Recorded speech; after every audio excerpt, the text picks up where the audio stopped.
When my own sister told me I wasn't welcome at her wedding because I'd embarrassed the family, I thought my heart couldn't break any further. But then I discovered who her precious groom really was.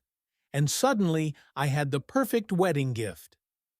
My name is Charles, and I learned the hardest lesson of my life at 28 years old. That blood doesn't always mean family, and sometimes the people who should love you unconditionally are the first ones to throw you away when you don't fit their perfect picture. Growing up, I was always the square peg trying to fit into my family's round hole, while my younger sister Emma excelled at everything that mattered to our parents: good grades, prestigious internships, dating the right kind of guys. I was the dreamer, the artist, the one who chose passion over paychecks. I remember the exact moment I realized I was different from them. I was 15, showing my father a painting I'd worked on for weeks, my hands still stained with oils, my heart racing with excitement. He barely glanced at it before saying, "That's nice, Charles, but you can't eat art." My mother nodded in agreement, already planning my practical future in accounting or business. But Emma, sweet Emma, had looked at my painting with genuine wonder and whispered, "It's beautiful, Charlie. Don't let them kill your dreams." That night, I promised myself I'd never let anyone dim my light, even if it meant struggling alone. And struggle I did. While Emma sailed through college on our parents' dime, studying business administration and networking with future power couples, I worked 3 jobs to put myself through art school. I delivered pizzas until 2 a.m., cleaned office buildings before dawn, and spent my afternoons teaching art to kids at the community center. My hands were perpetually covered in paint, grease, or cleaning chemicals, but my soul was alive in a way that my family's pristine, predictable lifestyle never allowed. They saw my calloused hands and second-hand clothes as evidence of failure. I saw them as badges of honor, proof that I was building something real with my own sweat and determination. Despite everything, I never abandoned Emma. When she called me crying at midnight because some college boyfriend had cheated on her, I drove 4 hours to comfort her. When she needed help moving apartments, I showed up with my beat-up truck and aching back. When she doubted herself before job interviews, I spent hours building up her confidence, reminding her of her worth. I was her big brother, her protector, her unconditional supporter, even when our parents made it clear that my lifestyle was an embarrassment to the family name. Then Marcus entered the picture, and everything changed. He was everything our parents had ever wanted in a son-in-law: successful businessman, expensive suits, country club membership, and a bank account that made my monthly earnings look like pocket change. Emma was smitten, and our parents were practically planning the wedding before they'd even gotten engaged. Suddenly, family dinners became showcases for Marcus's achievements and thinly veiled criticisms of my choices. "Marcus closed another major deal this week," my mother would beam, then look at me with disappointment. "Charles, are you still painting?" The pressure to conform intensified. My father started leaving job listings on my kitchen table when he visited, all for stable corporate positions that would finally make something of myself. My mother began making comments about how I should dress better and maybe consider a real career whenever Marcus was around. But the cruelest cuts came from Emma herself, who slowly began distancing herself from me, as if my presence somehow diminished her new sophisticated image. The sister who once defended my dreams was now looking at me through Marcus's eyes, seeing not her beloved brother, but a liability to her ascent into high society. I felt the walls closing in, but I refused to break. Every rejection, every disappointed sigh, every comparison to Marcus only fueled my determination to prove that success couldn't be measured solely in dollar signs. I was building something they couldn't understand: a life of authenticity, creativity, and genuine connections with people who valued character over credit scores. Little did I know that my family's obsession with appearances was about to cost me everything, and that the golden boy they worshipped was hiding secrets that would shatter their perfect world. The call came on a Tuesday evening while I was working on a commission piece that would finally help me catch up on rent. Emma's voice was cold, professional, like she was firing an employee rather than talking to her brother. "Charles, we need to talk about the wedding." My heart stopped. I'd been looking forward to her big day for months, had even started saving money I didn't have for a decent suit. "What about it, Em?" I asked, setting down my brush with hands that suddenly felt unsteady. "You're not invited anymore." The words hit me like a physical blow. I actually stumbled backward, knocking over my easel, watching months of work crash to the floor in a chaos of wet paint and splintered wood. "What do you mean I'm not invited?" "I'm your brother, Emma. I'm supposed to walk you down the aisle with Dad." My voice cracked like I was 13 again, begging her not to leave me out of her games with the neighborhood kids. "Marcus's family will be there," she continued, her tone growing sharper with each word. "Important people, Charles. People who matter for our future. I can't have you showing up in some thrift store suit, talking about your art career, and embarrassing us in front of everyone who actually matters." Each word was a knife twist, deliberate and cruel. This wasn't my sister speaking. This was someone who had let society's poison seep so deep into her soul that she could no longer see her own blood as worthy of love. I begged. God help me. I actually begged my own sister to let me attend her wedding. "Emma, please. I'll rent a proper suit. I'll keep quiet about my work. I'll do whatever you want. Just don't do this to me." But she was already gone, replaced by this cold stranger who cared more about impressing people she barely knew than protecting the brother who had loved her unconditionally for 28 years. The final blow came when I called my parents, desperate for someone to stand up for me. My father's voice was tired, defeated. "Son, maybe it's better this way. You know how these things are. Emma's worked so hard to build this life with Marcus. Don't make this harder than it needs to be." My mother's words were the final nail in the coffin. "When you get your life together, Charles, when you become someone we can be proud of, then we'll talk." I hung up the phone and stared at my reflection in the black screen, seeing a man whose own family had just pronounced him worthless.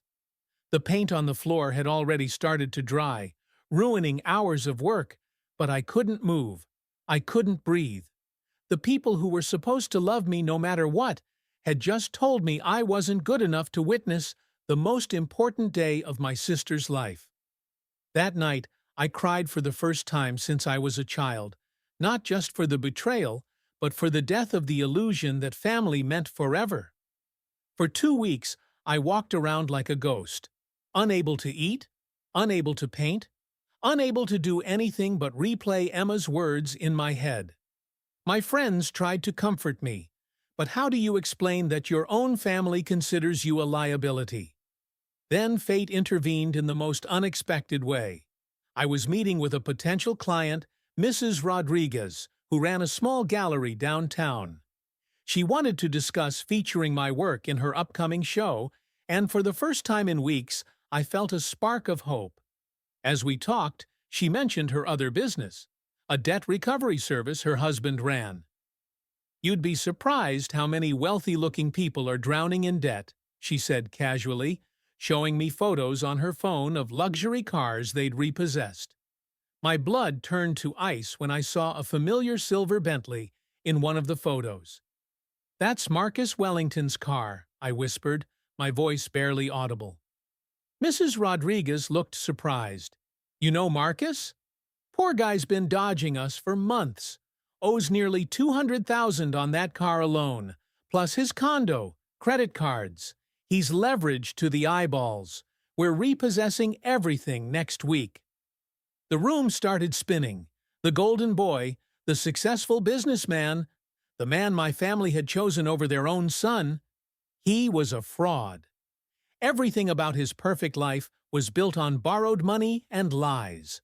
I spent the next 3 days digging deeper, using connections I'd made through years of freelance work. A graphic designer who'd worked on Marcus's fake business presentations. A photographer who'd been stiffed on payment for his professional headshots. A bartender at the country club who'd overheard Marcus desperately trying to convince investors to fund his non-existent projects. The picture that emerged was devastating. Marcus Wellington was a con artist who'd built his entire identity on smoke and mirrors. But here's what really twisted the knife. I discovered he wasn't marrying Emma for love.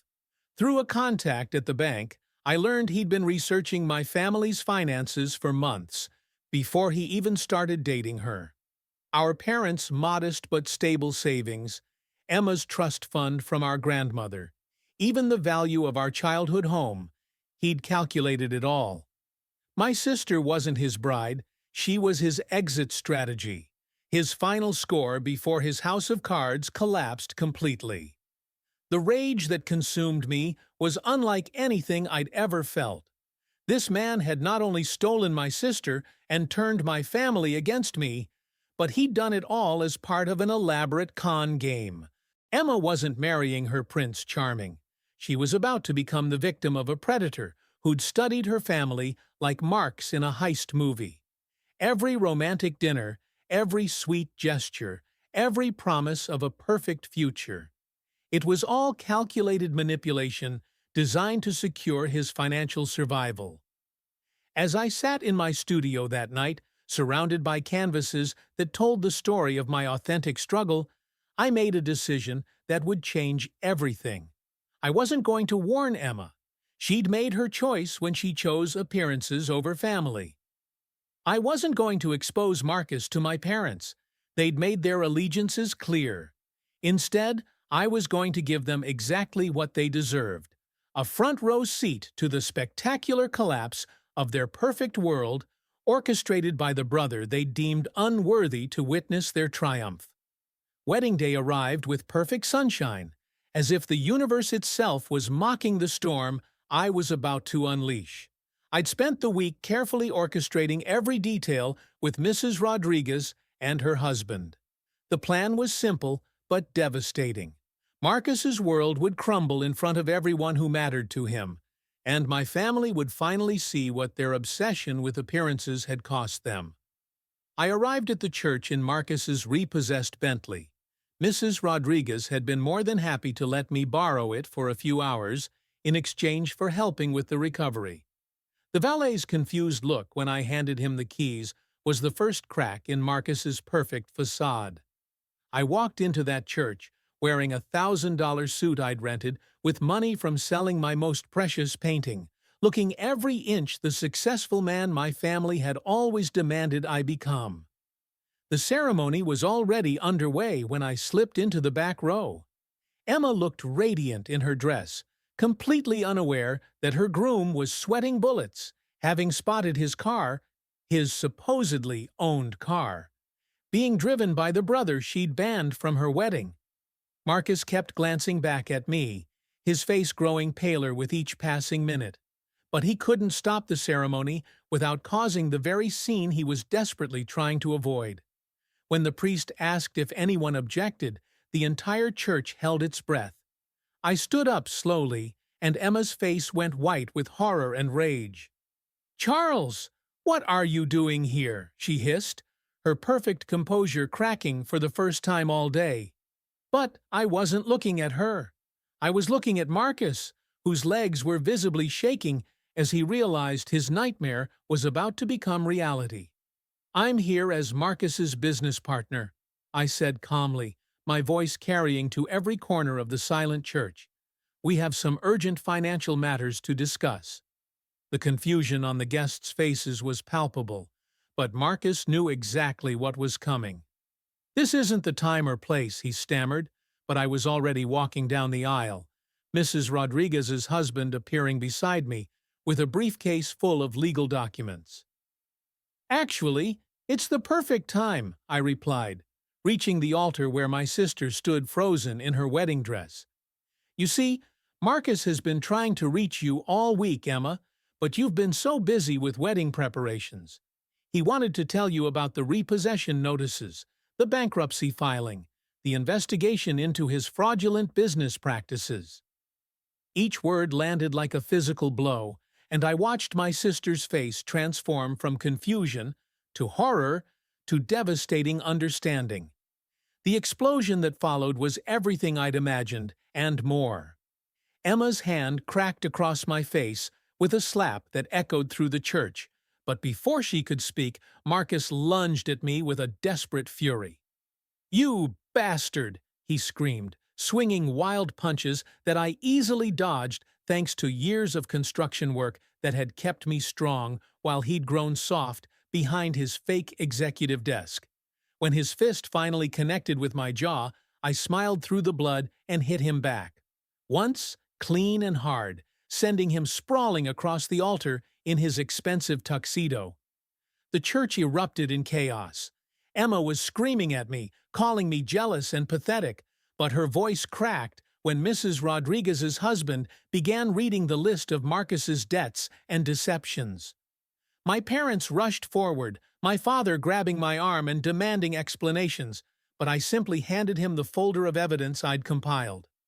As he read, his face crumpled with the realization of what Marcus really was, and what they'd done to their own son in service of a lie. "You destroyed my wedding!" Emma shrieked, tears streaming down her face, but I saw the moment when the truth finally penetrated her denial. Marcus was on his knees, no longer the confident businessman, but a broken con artist begging forgiveness from the Mark he'd been caught manipulating.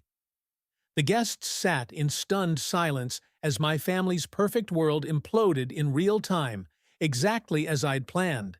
But, as I watched my sister collapse in her wedding dress, sobbing over the ruins of her fairy tale romance, I felt something I hadn't expected. Emptiness. The revenge was complete, the truth was revealed, and my family's hypocrisy was exposed for everyone to see.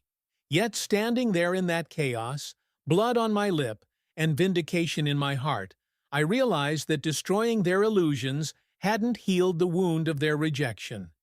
It had only created new scars we'd all have to carry forever. I walked out of that church alone, leaving behind the family that had never truly seen my worth, and the sister who had chosen appearances over love. Sometimes the sweetest revenge is also the most bitter pill to swallow, because winning doesn't always feel like victory, when the people you defeat are the ones you once hoped would simply accept you as you are.